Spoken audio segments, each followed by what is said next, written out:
Hello friends, welcome back to my channel. Keep it simple. Now, we'll be creating multi-level waterfall chart.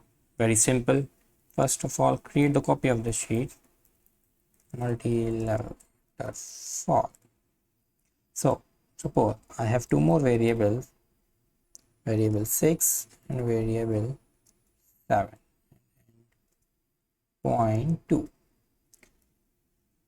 So it decreased the value say by 200 and it increased by say 150, and this is our final value.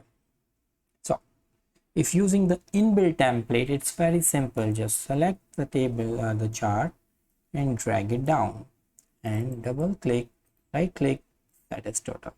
See, in seconds it's done. Now, but again, because of few constraints, let's try creating it using combo charts. In combo chart, I'll just set these formulas. This is again going to be endpoint and copy these formulas, but again this formula will get updated from the new start point, which will be the ending point of my previous part, and I'll just drag it. Select the chart in the series section, start and just drag it down. Select another series, just drag it down. Series post, drag it down, and series data labels, fine. Okay, so here it is.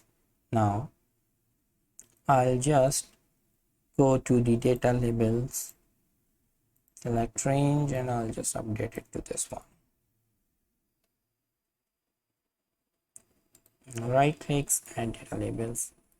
Okay, so series data label was remaining. I'll just select it.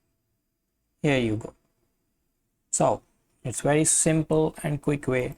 So the advantage of this is, like, if I change this part, like for the combo chart, and if I have, like, if I didn't modify, I want to modify the theme in page layout, and if I change this to say 200, it here automatically changes the color to green. But if I have done it manually, setting the color for the particular point instead of page layout, then that would have not worked. So that's all. So I hope you like my video. Please do subscribe my channel. Thank you very much.